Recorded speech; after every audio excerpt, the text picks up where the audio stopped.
ایک شخص حضرت ابراہیم ادہم کی بارگاہ میں حاضر ہوا اور آپ کے پاس آ کر کے اس نے کہا، حضور کوئی ایسا طریقہ بتا دیجیے کہ جس سے میں غلط کام بھی کرتا رہوں اور میری اللہ رب العزت گرفت بھی نہ فرمائے۔ حضرت ابراہیم بن ادہم نے ارشاد فرمایا، 6 باتیں قبول کر لو، پھر جو چاہے کرو، تجھے کوئی گرفت نہیں ہوگی۔ کہا، حضور وہ 6 باتیں کون سی ہوں گی؟ 6 چیزوں کو مجھ کو اپنانا ہوگا۔ تو آپ نے ارشاد فرمایا، اول یہ ہے کہ جب تو کوئی گناہ کرے تو اللہ کا رزق مت کھانا۔ جب آپ نے کہا کہ جب کوئی گناہ کرے تو اللہ کا رزق مت کھانا، تو اس انسان نے کہا، حضور یہ کیسے ممکن ہے؟ رازق تو پوری کائنات کا اللہ رب العزت ہی ہے، اس کا رزق نہیں کھاؤں گا تو پھر کہاں سے میں کھانا کھا پاؤں گا؟ جب اس نے یہ کہا تو حضرت ابراہیم ادہم رحمۃ اللہ تعالیٰ علیہ نے ارشاد فرمایا، بڑی تعجب کی بات ہے، پھر جب اس کا رزق کھائے بغیر نہیں رہتا تو جس کا کھاتا پھر اسی کے ساتھ غداری اور اسی کی نافرمانی کرتا، یہ کوئی عقل مندی کی بات ہے؟ کہا، جب گناہ کرنا ہو تو اس کا رزق مت کھانا۔ کہا، اس کا رزق کھائے تو بغیر تو میں رہ نہیں سکتا۔ آپ نے ارشاد فرمایا، دوسری بات یہ ہے، جب گناہ کرنے کا ارادہ ہو تو اللہ کے ملک سے باہر نکل کر کے جا کر کے گناہ کر۔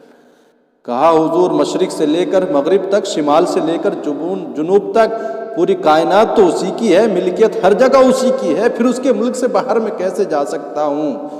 اور کہا، تیسری بات یہ ہے کہ جب گناہ کرنا ہو تو اللہ رب العزت کی آنکھوں سے، اس کی نگاہوں سے چھپ کر گناہ کرنا۔ کہا، حضور وہ تو دلوں کے حالات سے بھی واقف ہے، وہ تو ہمیشہ ہمارے اوپر نگہبان ہے، پھر اس سے کیسے چھپا جا سکتا ہے؟ حضرت بایزید حضرت ابراہیم ادہم نے کہا، پھر اسی کا رزق کھائے، اسی کے ملک میں رہے، پھر اسی کے سامنے اس کی نافرمانی کرے، یہ بھی کوئی عقل مندی کی بات ہے؟ حضرت ابراہیم بن ادہم نے کہا، اور چوتھی بات یہ ہے کہ جب تو دنیا سے جائے، تیرا موت کا وقت قریب آئے، اسرائیل آئے روح قبض کرنے کے لیے، تو اسرائیل سے کہنا کہ ابھی نہیں جانا ہے، مجھے مہلت دے دے توبہ کرنے کی، میں توبہ کر لوں، اس کے بعد تو آنا میری قبض سے روح کے لیے۔ کہا، حضور وہ تو نہیں مانیں گے، جب آئیں گے تو اسی وقت لے کر کے جائیں گے، اس لیے تو موت ایک لمحہ نہ پہلے آ سکتی ہے نہ بعد میں آ سکتی ہے، جب اسرائیل آئیں گے اسی وقت جانا پڑے گا۔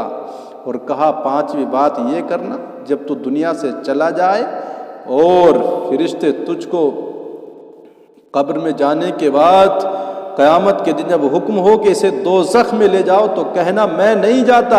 اس نے کہا، وہ تو زبردستی لے جائیں گے۔ فرمایا، تب خود ہی سوچ لے کہ گناہ تجھا زیبا ہے۔